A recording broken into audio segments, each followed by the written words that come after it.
کثرت سے درود پڑھنا. رسول اللہ صلی اللہ علیہ وسلم نے فرمایا جمعہ کے دن اور جمعہ کی رات کو کثرت سے مجھ پر درود پڑھا کرو. بس جو آدمی مجھ پر ایک دفعہ درود بھیجے گا اللہ اس پر 10 رحمتیں نازل کرے گا. اللہم صلی علی محمد. رسول اللہ صلی اللہ علیہ وسلم نے فرمایا تمہارے افضل دنوں میں سے جمعے کا دن ہے. اسی دن آدم علیہ السلام پیدا کیے گئے, اسی دن ان کی روح قبض کی گئی, اسی دن سور پھونکا جائے گا اور اس دن سب لوگ بے ہوش ہوں گے. اس لیے اس دن مجھ پر کثرت سے درود بھیجا کرو کیونکہ تمہارا درود مجھ پر پیش کیا جاتا ہے. کہتے ہیں لوگوں نے پوچھا یا رسول اللہ ہمارا درود آپ پر کس طرح پیش کیا جائے گا جبکہ آپ کا جسم بوسیدہ ہو چکا ہوگا؟ تو آپ نے فرمایا بے شک اللہ عز و جل نے انبیاء کے جسموں کو زمین پر حرام کر دیا ہے, یعنی فرشتوں کے ذریعے آپ تک درود پہنچایا جاتا ہے. انبیاء کے جسموں کو مٹی نہیں کھاتی, صحیح سلامت ہوتے ہیں ان کے جسم. سورۃ الکہف پڑھنا. نبی صلی اللہ علیہ وسلم نے فرمایا جو شخص جمعہ کے دن سورۃ الکہف پڑھتا ہے تو اس کے لیے دوسرے جمعے تک نور روشن رہتا ہے. غسل کرنا. ہر بالغ پر جمعہ کے لیے جانا ضروری ہے اور ہر وہ شخص جس پر جمعہ کے لیے جانا ضروری ہے اس پر غسل ہے, یعنی اس کو لازمی غسل کرنا چاہیے الا یہ کہ کوئی مجبوری ہو. تو آپ اپنا اسکیڈول اس طرح بنائے نا کہ جیسے اگر آپ ہر روز نہاتے ہیں پھر تو کوئی مسئلہ نہیں, لیکن اگر آپ ایک دن چھوڑ کے ایک دن نہاتے ہیں تو آپ پھر اس طرح اسکیڈول کریں کہ جیسے آپ منڈے کو نہائے, پھر وینسڈے کو نہائے, پھر جمعے کو نہائے, پھر آپ سیٹرڈے سنڈے اگر نہیں بھی نہاتے پھر منڈے. تو اس طرح آپ جمعے کو مس نہیں کریں گے. یہ نہیں کہ جمعرات کو نہا کے جمعہ کو چھوڑ دیا یا جمعہ چھوڑ کے ہفتے کو نہائے, ایسا نہیں کرنا چاہیے. علماء نے غسل کے حکم کے بارے میں اختلاف کیا. بعض تو کہتے ہیں یہ واجب ہے, یعنی فرض کے درجے میں ہے, اور جمہور علماء یہ کہتے ہیں کہ مستحب ہے, پسندیدہ ہے, افضل عمل ہے. حدیث میں آتا ہے جس نے جمعے کے دن وضو کیا اس نے اچھا کیا, اور جس نے غسل کیا تو یہ افضل ہے.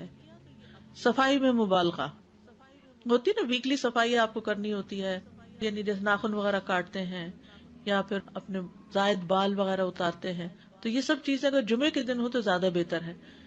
نبی صلی اللہ علیہ وسلم نے فرمایا جو شخص جمعے کے دن اچھی طرح غسل کرے, اچھی طرح سنوار کر وضو کرے, اپنے بہترین لباس میں سے پہنے, یعنی جمعے کے دن باقی دنوں کی نسبت اچھا لباس پہنے, اللہ نے اس کی قسمت میں گھر والوں کی جو خوشبو لکھی ہو وہ لگا لے, یعنی گھر میں جو بھی خوشبو ہے. پھر جمعہ پڑھنے آئے تو لغو کام نہ کرے, 2 آدمیوں کے درمیان جدائی نہ کرے, یعنی 2 لوگ بیٹھے ان کے بیچ میں گھس کے بیٹھ جائے. اس جمعے اور دوسرے جمعے کے درمیان کے پورے ہفتے کے گناہ معاف کر دیے جاتے ہیں. پھر مسواک کرنا. جمعے کی سنتیں بتاتے ہوئے آپ نے فرمایا اور تم پر مسواک کرنا لازم ہے. اچھا لباس پہننا. نبی صلی اللہ علیہ وسلم نے فرمایا اگر ممکن ہو تو جمعہ کے لیے اپنے کام کاج کے کپڑوں کے علاوہ 2 کپڑے اور بنا رکھنے میں کیا حرج ہے. اسپیشل ڈریس رکھے جو جمعے کو ہی پہن لیں. خوشبو لگانا, یعنی خوشبو لگائے, حدیث میں آتا ہے چاہے وہ عورت کی خوشبو سے ہو, یعنی آپ کی اپنی نہیں, بیوی کی خوشبو پڑی ہو وہی لگا لو, لیکن لگاؤ. تیل لگانا. جو شخص جمعہ کے دن غسل کرے اور جس قدر ممکن ہو پاکیزگی حاصل کرے اور اپنے تیل میں سے تیل لگائے یا اپنے گھر کی خوشبو میں سے خوشبو لگائے, پھر نکلے کہ 2 آدمیوں کے درمیان تفریق نہ کرے, جتنی مقدرہ نماز پڑھ لے, اور جب امام بات کرے تو خاموش رہے. اس جمعے سے لے کر دوسرے جمعے تک اس کے گناہ بخش دیے جاتے ہیں. جمعہ کا وقت. سورج ڈھلتے ہی جمعہ پڑھنا. سورج ڈھلتے ہی جمعہ پڑھنا. اول وقت جمعہ پڑھنا, بہت لیٹ نہیں کرنا چاہیے. ایاس بن سلمہ بن اکوع اپنے والد سے روایت کرتے ہیں, انہوں نے کہا کہ ہم رسول اللہ صلی اللہ علیہ وسلم کے ساتھ جمعے کی نماز پڑھ کر واپس لوٹتے تھے تو دیواروں کا سایہ اتنا نہیں ہوتا تھا کہ ان سے اپنے آپ کو سایہ مہیا کیا جا سکے, یعنی ابھی سورج بہت تھوڑا ڈھلا ہوتا تھا. ہاں گرمی کی شدت میں تاخیر کی اجازت ہے. مسجد میں داخلہ. مسجد کی طرف جلدی نکلنا. تحیت المسجد ادا کرنا. عمر بن دینار کہتے ہیں انہوں نے جابر رضی اللہ عنہ کو کہتے ہوئے سنا کہ ایک شخص جمعہ کے دن مسجد میں داخل ہوا اس حال میں کہ نبی صلی اللہ علیہ وسلم خطبہ دے رہے تھے, تو آپ نے فرمایا کیا تم نے نماز پڑھی؟ اس نے کہا نہیں. تو آپ نے فرمایا کھڑے ہو 2 رکعتیں پڑھو. اب یہ بڑا اہم مسئلہ ہے, مسجد میں داخل ہو چاہے خطبہ ہو رہا ہو 2 رکعت پڑھے بغیر نہ بیٹھو, ٹھیک ہے. اور یہ کیا ہے دراصل تحیت المسجد, یہ جمعے کی سنتیں نہیں ہیں, یہ کیا ہے تحیت المسجد ہے, اور مختصر پڑھی جائیں. یعنی امام جب خطبہ دے رہا ہو تو چاہیے کہ 2 رکعتیں پڑھے اور دونوں میں اختصار کرے. نماز سے قبل ہلکا بنانے کی ممانعت. مثلا آپ جلدی چلے گئے تو یہ نہیں کہ ایک گروپ بنا کے آپس میں گپ شپ شروع کر دیں، نہیں، سیدھے ہی لائنوں میں بیٹھیے. انتظار کا وقت کیسے گزاریں گے؟ نفل پڑھ کے بیٹھ گئے، ذکر اذکار کریں، قبلے کی طرف رخ کر کے لائنوں میں بیٹھیں، حلقہ نہیں بنائیں، بیٹھ کے خرید و فروخت نہیں کریں، تاخیر سے آنے پہ گردنیں پھلانگ کے نہ آگے جائیں. رسول اللہ صلی اللہ علیہ وسلم نے فرمایا ٹیک لگا کے مت کھاؤ، یہ عام ایک ادب بتایا، یعنی اس طرح ٹیک لگا کے نہیں کھاؤ، کھانے کے وقت سیدھے ہو جاؤ. چھنے ہوئے آٹے کی روٹی نہ کھاؤ، میدا. مسجد میں کوئی جگہ مقرر نہ کرو کہ یہ میری جگہ ہے، آپ کیوں آج یہاں کھڑی ہو گئی، کہ تم اسی میں ہی نماز پڑھو. کچھ لوگ ہوتے ہیں نا آ کے مخصوص جگہ ہی پڑھتے ہیں، اگر کوئی اور وہاں ڈسٹرب ہو جاتے ہیں. اور جمعہ کے دن لوگوں کی گردنیں نہ پھلانگو، ورنہ اللہ تمہیں قیامت کے دن لوگوں کے لیے پل بنا دے گا. کیونکہ بہت اذیت کی بات ہے نا، بیٹھے ہیں لوگ باقاعدہ بعض اوقات کندھوں پہ ہاتھ رکھ کے اس کو تنگ کر اس کو تنگ کر، تو یہ نہیں کرنا چاہیے. اگر آپ کو اٹھنا بھی پڑ گیا بیچ میں تو واپسی پہ پیچھے کھڑے ہو جائیے، اگلی لائن مل جائے گی. جی یہ تو بہت ضروری بات آپ نے کی کہ جب لوگ مسجد آئے تو پہلی صف میں بیٹھے، یہ نہیں پہلی چھوڑ کے آخری میں بیٹھ جائیں اور پھر لوگ ان کی گردنیں پلانگتے رہیں، دوسروں کے لیے فتنہ بننا. جابر بن عبداللہ رضی اللہ عنہ سے روایت ہے کہ جمعے کے دن رسول اللہ صلی اللہ علیہ وسلم خطبہ ارشاد فرما رہے تھے کہ ایک آدمی مسجد میں داخل ہوا، وہ قریب آ کر بیٹھنے کے لیے لوگوں کے اوپر سے گزرنے لگا. رسول اللہ صلی اللہ علیہ وسلم نے فرمایا بیٹھ جاؤ، تحقیق تم نے لوگوں کو تکلیف پہنچائی اور دیر سے آئے. یہ عربی کے الفاظ بڑے خوبصورت ہیں، اجلس فقد آزیت و آنیت، کتنی جامع زبان ہے یہ. اجلس فقد آزیت، تو نے اذیت دی، و آنیت، اور دیر سے آئے ہو. ہاں تو اس سے منع کیا گیا. کسی کو اس کی جگہ سے نہ اٹھانا. جابر رضی اللہ عنہ نبی صلی اللہ علیہ وسلم سے روایت کرتے ہیں، آپ نے فرمایا تم میں سے کوئی شخص جمعہ کے دن اپنے بھائی کو کھڑا نہ کرے کہ پھر دوسری طرف سے آ کر اس کی جگہ پہ خود بیٹھ جائے، بلکہ جو آئے وہ کہے جگہ کشادہ کرو، ہمارے لیے بھی جگہ بناؤ، یہ کہے. خطبہ جمعہ اور اس کے آداب. خطبہ جمعہ کی اہمیت. جب اذان ہو جائے تو کیا کرے انسان؟ مسجد کی طرف دوڑ پڑے. تو مسجد میں جماعت تو نہیں ہو رہی ہوگی، پہلے کیا ہو رہا ہوگا؟ خطبہ ہو رہا ہوگا. امام کا خطبے سے پہلے سلام کرنا. نبی صلی اللہ علیہ وسلم جب ممبر پر چڑھتے تو حاضرین کو السلام علیکم کہتے.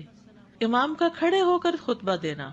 رسول اللہ صلی اللہ علیہ وسلم کھڑے ہو کر خطبہ دیتے، پھر بیٹھ جاتے، پھر کھڑے ہوتے اور کھڑے ہو کر خطبہ دیتے، یعنی بیچ میں تھوڑا سا بیٹھ بھی جاتے تھے. جس نے تمہیں یہ خبر دی کہ آپ بیٹھ کر خطبہ دیتے تھے تو تحقیق اس نے جھوٹ بولا. بس یقیناً اللہ کی قسم میں نے آپ کے ساتھ 2000 سے زائد نمازیں پڑھی ہیں، یعنی جن میں بہت سے جمعے بھی آئے ہیں، تو ایسا کچھ نہیں. امام کا 2 خطبے دینا، یعنی کھڑے تھے پہلے، پھر ذرا بیٹھ گئے، پھر دوسری دفعہ اٹھے تو یہ 2 خطبے ہو گئے. مختصر خطبہ دینا. آپ کے خطبات چند کلمات ہوا کرتے تھے، بہت لمبی تقریریں نہیں. آپ کا خطبہ درمیانہ ہوتا تھا. نبی صلی اللہ علیہ وسلم نے فرمایا آدمی کا نماز کو لمبا کرنا اور خطبے کو مختصر کرنا اس کی سمجھداری کی علامت ہے. بس نماز لمبی کرو اور خطبہ مختصر کرو، کیونکہ بعض بیان جادو جیسا اثر رکھتے ہیں، یعنی تھوڑا بھی بات کرو گے تو دل میں چلی جائے گی. نماز پہ زیادہ توجہ. نبی صلی اللہ علیہ وسلم کا خطبے میں سورۃ قاف پڑھنا.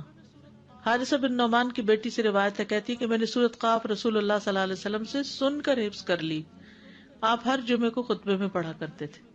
سامعین کا امام کی طرف رخ کرنا، یعنی جمعے کے دن یہ نہیں کہ آپ کرسی لگا کے کسی اور طرف منہ کر کے بیٹھ جائیں اور جب جماعت ہو تو پھر صف میں کھڑے.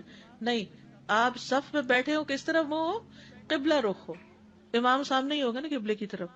ایک صحابی کہتے کہ جب آپ ممبر پہ چڑھتے تو ہم اپنے چہروں کے ساتھ آپ کی طرف متوجہ ہوتے، ادھر ادھر نہیں دیکھتے تھے خطبے کے دوران. امام کے قریب بیٹھنا.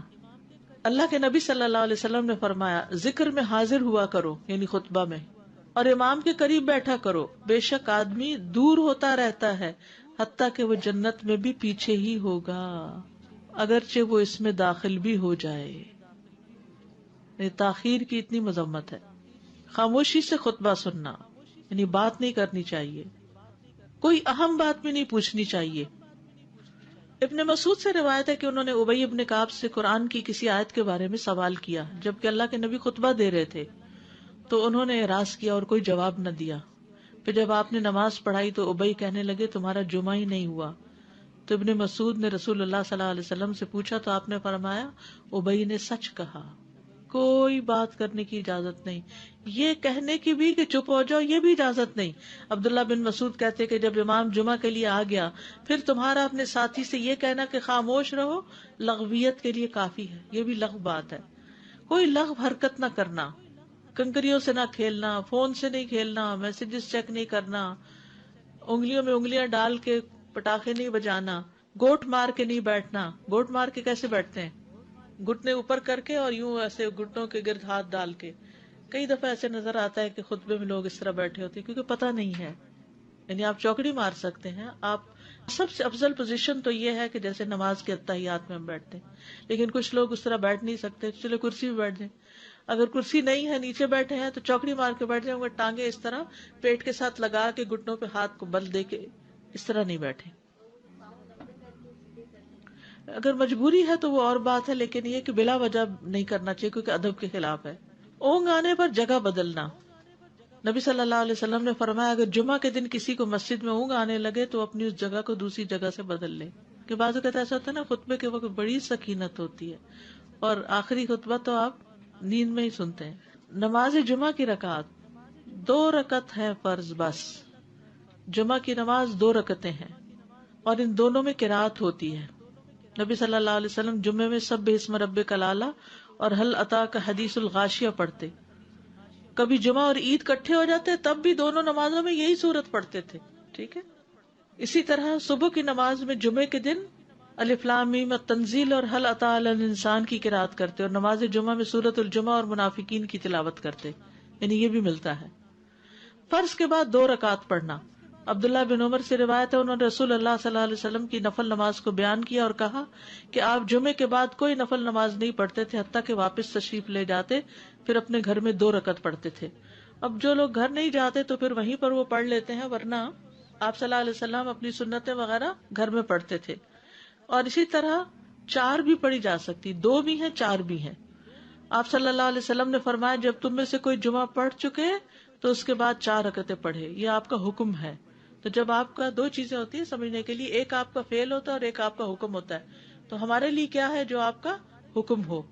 جمعے کے بعد کوئی اور نماز پڑھنے سے پہلے گفتگو کرنا، یعنی سنت پڑھنے سے پہلے گفتگو کرنا۔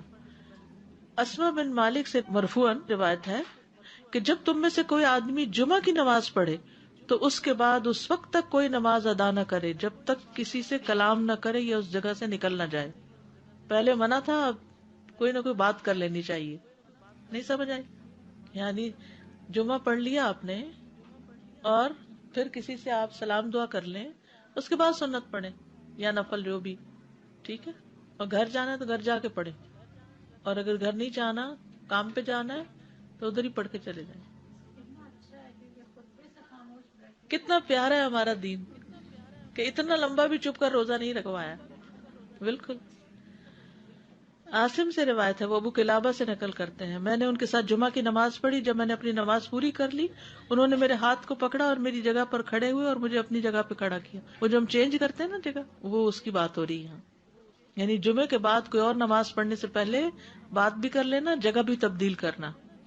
لیکن اگر کچھ لوگ پہلے سے ہی آپ کی سنتیں شروع کر چکے اور کوئی چینج کرنے والا نہیں تو پھر پڑھ لیجئے۔ یعنی یہ مستحب اعمال ہیں، ان میں ایسا نہیں کہ کوئی گناہ لازم ہو جائے گا، لیکن افضل یہ ہے، افضل سے اجر زیادہ ہو جاتا ہے۔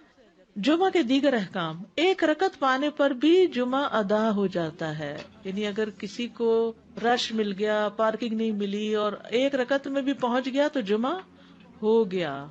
امام سے دعا کا کہنا، انس کہتے ہیں کہ ایک سال نبی صلی اللہ علیہ وسلم کے عہد میں لوگ قحط میں مبتلا ہوئے۔ جمعہ کے دن میں نبی صلی اللہ علیہ وسلم کے خطبہ پڑھنے کے دوران میں ایک اعرابی کھڑا ہو گیا، کہا یا رسول اللہ، مال تباہ ہو گئے، بچے بھوکے مرنے لگے، اس لیے آپ اللہ سے ہمارے حق میں دعا کیجیے۔ آپ نے اپنے دونوں ہاتھ اٹھائے، اس وقت آسمان پر بادل کا ایک ٹکڑا بھی نہیں تھا، قسم ہے اس ذات کی جس کے ہاتھ میں میری جان، آپ نے ہاتھ اٹھائے بھی نہیں تھے کہ پہاڑوں کی طرح بادل کے بڑے بڑے ٹکڑے امڑ آئے۔ یہ معجزہ ہے آپ کا، آپ کی دعا قبول ہو گئی۔ پھر آپ ممبر سے ابھی اترے نہیں تھے کہ میں نے آپ کی داڑھی پر بارش کے قطروں کو ٹپکتے ہوئے دیکھا۔ اس دن خوب بارش ہوئی، پھر دوسرے دن، تیسرے، چوتھے، حتیٰ کہ دوسرے جمعے تک سلسلہ جاری رہا۔ دوسرے جمعے وہی عربی یا کوئی اور کھڑا ہو گیا اور کہا یا رسول اللہ، چھتیں گر گئی، مال ڈوب گیا۔ اس لیے آپ ہمارے لیے اللہ سے دعا کیجیے. چنانچہ آپ نے اپنے دونوں ہاتھ اٹھائے اور فرمایا اے میرے اللہ ہمارے ارد گرد برسا، ہم پر نہ برسا. اور بدلی کے جس طرف اشارہ کرتے وہ بدلی ہٹتی جاتی اور مدینہ ایک حوض کی طرح ہو گیا. وادی کنات 1 مہینے تک بہتا رہا. جو شخص بھی کسی علاقے سے آتا تو اس پر بارش کا حال بیان کرتا، جیسے ہوتا ہے نا کوئی فلڈ آ جائے یا کچھ ہریکین، تو پھر ہر کوئی موضوع گفتگو ہو جاتا ہے. جمعہ کے بعد قیلولہ کرنا. انس کہتے ہیں کہ ہم لوگ جمعہ کے دن سویرے نکلتے اور جمعہ کی نماز کے بعد قیلولہ کرتے تھے. جمعہ کے بعد کھانا کھانا. سہل کہتے ہیں کہ ہم نہ تو قیلولہ کرتے نہ دوپہر کا کھانا کھاتے مگر جمعے کے بعد. لنچ کب ہے؟ جمعے کے بعد. جمعے کو قیام و سیام کے لیے خاص کرنے کی ممانعت ہے، یعنی اس دن کی رات کو شب جمعہ منانا کہ اس رات پوری عبادت کریں گے، یہ سنت سے ثابت نہیں. ٹھیک ہے. اور دن کو روزے کے لیے خاص کرنا یہ بھی سنت سے ثابت نہیں، الا یہ کہ کوئی معمول کا روزہ رکھتا ہے، یعنی ایام 20 کا روزہ ہے تو وہ اور بات ہے. ابو ہریرہ سے روایت ہے کہ میں نے رسول اللہ صلی اللہ علیہ وسلم کو فرماتے ہوئے سنا، تم میں سے کوئی شخص جمعہ کے دن روزہ نہ رکھے مگر یہ کہ اس کے ایک دن پہلے یا اس کے بعد کا دن ملا کر روزہ رکھے. جمعہ کے دن خرید و فروخت کی ممانعت ہے. جمعہ کے دن جب نماز کے لیے پکارا جائے تو اس وقت اللہ نے خرید و فروخت سے منع کیا ہے. وَذَرُوا الْبَيْعَ، اس دن کاروبار حرام ہے. اور یہ جمعے کی دوسری اذان کے ساتھ تعلق رکھتا ہے، یعنی صبح صبح کام کر سکتے ہیں لیکن اذان ہوتے ہی چھوڑ دیں، اور جب پھر جمعہ سے فارغ ہو جائیں تو دوبارہ دکان پہ جا کے بیٹھ جائیں. جابر بن عبداللہ کہتے ہیں کہ نبی صلی اللہ علیہ وسلم جمعہ کے دن خطبہ ارشاد فرما رہے تھے کہ مدینہ میں ایک تجارتی قافلہ آیا. رسول اللہ صلی اللہ علیہ وسلم کے صحابہ اس کی طرف لپک پڑے اور آپ کے پاس مسجد میں صرف 12 آدمی بچے. تو رسول اللہ صلی اللہ علیہ وسلم نے یہ صورت دیکھ کر فرمایا، اس ذات کی قسم جس کے ہاتھ میں میری جان ہے، اگر تم سارے کے سارے چلے جاتے اور کوئی بھی باقی نہ بچتا تو اس وادی میں آگ بہ پڑتی. یعنی اتنا بڑا جرم ہے یہ. پھر یہ آیت نازل ہوئی، وَإِذَا رَأَوْا تِجَارَةً أَوْ لَهْوًا انفضوا إِلَيْهَا وَتَرَكُوكَ قَائِمًا، جب وہ کوئی سودا بکتا دیکھیں یا کوئی تماشا نظر آ جائے تو اس کی طرف دوڑ جاتے ہیں اور آپ کو کھڑا ہی چھوڑ دیتے ہیں. راوی کہتے ہیں جو 12 آدمی رسول اللہ صلی اللہ علیہ وسلم کے ساتھ رہے ان میں ابو بکر اور عمر رضی اللہ عنہ بھی شامل تھے. جمعے کے دن قبولیت کی گھڑی ہوتی ہے، اس وقت اللہ سے بھلائی مانگنی چاہیے. رسول اللہ صلی اللہ علیہ وسلم نے فرمایا، جمعے کے دن میں ایک گھڑی ایسی ہے کہ کوئی مسلمان اللہ سے کسی خیر کا سوال کرتے ہوئے اس کی موافقت نہیں کرتا مگر اللہ اسے وہی خیر عطا کر دیتا ہے. فرمایا یہ ایک چھوٹی سی گھڑی ہے، تھوڑی دیر کے لیے ہوتی ہے اور یہ ہر جمعے کو ہوتی ہے. ٹھیک ہے. اور خصوصاً نماز میں بھی اگر کوئی دعا کر رہا ہوتا ہے نا انسان تو وہ بھی قبول ہو جاتی ہے. نماز میں دعا کہاں ہوتی ہے؟ شروع میں ہوتی ہے، رکوع میں ہوتی ہے، سجدے میں ہوتی ہے، تشہد میں ہوتی ہیں. تو اگر یعنی جمعہ پڑھ رہے ہیں اور بیچ میں دعائیں آ گئی ہیں تو ہو سکتا ہے وہی گھڑی آ گئی ہو اور آپ کی دعا قبول ہو جائے. اور یہ تورات میں بھی اس کا ذکر تھا. ابو ہریرہ رضی اللہ عنہ کہتے ہیں کہ رسول اللہ صلی اللہ علیہ وسلم نے فرمایا، بہترین دن جس میں سورج طلوع ہوتا ہے جمعہ کا دن ہے. اس دن میں ایک گھڑی ایسی ہے کہ نماز کی حالت میں اگر کوئی مسلمان بندہ اللہ عز و جل سے کچھ طلب کرے تو وہ اس کو ضرور دیتا ہے. کعب نے کہا ایسا سال میں ایک مرتبہ ہوتا ہے؟ تو میں نے کہا نہیں بلکہ ہر جمعہ کو ہوتا ہے. کہتے ہیں پھر کعب نے تورات پڑھی تو کہا نبی صلی اللہ علیہ وسلم نے سچ فرمایا. ابو ہریرہ رضی اللہ عنہ کہتے ہیں کہ میں بعد میں عبداللہ بن سلام سے ملا اور ان سے اپنی اور کعب کی مجلس کا بتایا تو عبداللہ بن سلام رضی اللہ عنہ نے کہا میں جانتا ہوں وہ گھڑی کب آتی ہے. ابو ہریرہ نے کہا مجھے بھی بتائیے. انہوں نے کہا وہ جمعہ کے دن میں آخری گھڑی ہے. میں نے کہا یہ جمعے کے دن کی آخری گھڑی کیسے ہو سکتی ہے، حالانکہ رسول اللہ صلی اللہ علیہ وسلم نے فرمایا جو مسلمان بندہ اس کو نماز پڑھتے ہوئے پائے، اس وقت میں کوئی نماز نہیں پڑھی جاتی. تو عبداللہ بن سلام نے کہا کیا رسول اللہ صلی اللہ علیہ وسلم نے یہ نہیں فرمایا جو شخص نماز کے انتظار میں بیٹھا رہے وہ گویا نماز ہی کی حالت میں ہے حتیٰ کہ نماز پڑھ لے. کہتے ہیں میں نے کہا ہاں. تو انہوں نے کہا بس یہی ہے، یعنی اس وقت کیا کرنا چاہیے، آخری گھڑی میں وضو وغیرہ کر کے مغرب کی نماز کے انتظار میں بیٹھ کے دعائیں کریں، اذان ہو تو نماز پڑھ لیں. عصر کے بعد سے مغرب تک کا وقت ہے. انس بن مالک سے روایت ہے کہ نبی صلی اللہ علیہ وسلم نے فرمایا جمعہ کے دن اس گھڑی کو جس میں دعا کی قبولیت کی امید کی جاتی ہے عصر سے لے کر سورج ڈوبنے تک کے درمیان تلاش کرو، اور دن کی آخری گھڑی ہے. تو اللہ سبحانہ وتعالی ہمیں اس دن کی برکتوں سے فائدہ اٹھانے کی توفیق عطا فرمائے. جی کوئی سنتیں نہیں ہے. جمعہ سے پہلے کوئی سنتیں نہیں، 4 سنتیں نہیں ہیں، صرف 2 رکعتیں تحیت المسجد ہیں، بعد میں 2 یا 4 پڑھی جا سکتی. بہت زبردست مسئلہ حل ہو گیا. دوسری بات یہ کہ وہ ابھی آپ نے بتایا کہ بات کر کے ہم پڑھیں سنتیں جمعے کی نماز کے بعد. جی ذرا سا سلام دعا کر لیں دائیں بائیں. لیکن وہ یہ تھا کہ فرض پڑھنے کے بعد آیت الکرسی جو ہے وہ بغیر بات کیے پڑھی. جی وہ پڑھ کے تو پھر اس کے بعد سلام کر لینا. تو سنت پڑھنے سے پہلے بات کرنی ہے، آیت الکرسی پڑھنے سے پہلے نہیں. استاذ جی میں یہ سوچ رہی تھی کہ اتنا اہم ٹاپک ہے جمعے کے حوالے سے، تو ہم سب اپنے اوپر اگر لازم کر لیں کہ اپنے گھر کے مردوں کو ضرور بتائیں، جی ہاں. کیونکہ یہاں پہ جمعے کے دن اتنی پرابلمز دیکھنے میں آتی ہیں، باہر بھی اور اندر بھی، تو یہ بہت ضروری ہے ان کو بہت بتانا. ضروری ہے کہ اہمیت جانے پہلے. جی السلام علیکم استاذہ، آپ نے بتایا کہ اگر آخری رکعت بھی مل جائے تو جمعے کی تو جمعہ جمعہ ہو جاتا ادا ہو ہے. جاتا سو ہے. اٹس ناٹ لائک دا خطبہ از لازم. نہیں ویسے تو وہ شروع میں جانے کا جو اجر و ثواب ہے، اور لیکن خطبہ اگر نہیں ملا کسی وجہ سے تو اس شخص کا جمعہ قضا نہیں ہوا. اوکے، کیونکہ وہاں مسجد میں لوگ یہ کہتے ہیں آپ خطبہ میں لیٹ آئے ہو، اب آپ کو دوسرا خطبہ پکڑنا ہوگا، نہیں نہیں بیکاز دین ایسا یو کچھ کین فائنڈ دا جمعہ. اور سیکنڈ ایک بات آپ نے کہی کہ 2 رکعتیں ہیں جمعہ کی فرض جو مسجد میں ہے، بٹ اگر عورت گھر پر ہے تو پھر 4 ہی ہوئے گی ظہر کی. اوکے، ظہر کی 4 پڑے گی. استاذہ جی 2 کوشچنز ہیں. ایک یہ کہ جب خطبہ ختم ہوتا ہے اور جب نماز کے لیے کھڑے ہوتے ہیں تو وہ اس وقت بھی خاموشی ہونی چاہیے، جیسے کہ لوگ کہتے ہیں صف جوڑ لیں یا آگے آ جائیں، تو اس وقت بھی بات اس نہیں وقت کی کرنی؟ خاموشی بالکل. استاذہ بعض لوگ آپ خاموش رہتے ہیں لیکن لوگ آ کے آپ کو یا تو اشارے سے سلام کرتے ہیں یا پھر بس ہاتھ ملانا اشارے سے چاہتے ہیں. جواب، نظریں جھکا لیں. اسے ہاتھ بھی نہیں ملانا چاہیے. ہاتھ ملا لیں لیکن نظریں جھکا لیں تاکہ بات نہ کریں، کیونکہ آپ کو پتا ان کو نہیں پتا، تو پھر بد اخلاقی بھی لگتی ہے کہ وہ بول رہے ہیں اور آپ کچھ نہیں کہہ رہے. جزاک اللہ خیر. یعنی اپنے عمل سے بتا دیں کہ بولنا نہیں. جی السلام علیکم رحمۃ اللہ وبرکاتہ.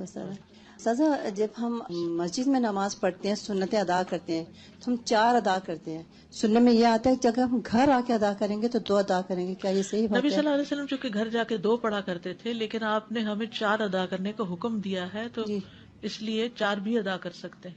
جی جزاک اللہ خیر. وَإِيَّاكُمْ.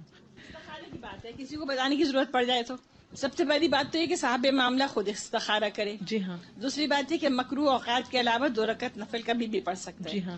دوسری بات یہ سورہ فاتحہ قرآن کی کوئی بھی سورت، ٹھیک ہے. پھر 1 سے زیادہ مرتبہ بھی کر سکتے ہیں. ٹھیک ہے. پھر یہ کہ خواب یا کسی اشارے کا انتظار کوئی حقیقت نہیں. ٹھیک ہے. آسانیاں اور رکاوٹیں دونوں کا مطلب یہ لے کہ اسی میں خیر ہے. ٹھیک ہے. اور ہر حال میں راضی ہے، کیونکہ وہی جانتا ہے کہ کب کیا اور کون بھی. جی ہاں. یعنی کام سے نہ رکے، جس کام کے لیے استخارہ کیا وہ کام کر لیں، پھر اس کے بعد خیر ہی خیر ہے. استخارہ خیر ہی خیر. گھر میں نماز پڑھے تو پہلے 4 سنت پڑھے، جی ہاں، اور پھر 4 فرض پڑھیں، پھر 2 سنت، پھر 2 نفل. جی ہاں. سبحانک اللہم وبحمدک، اشہد ان لا الہ الا انت، استغفرک واتوب الیک. السلام علیکم ورحمۃ اللہ وبرکاتہ.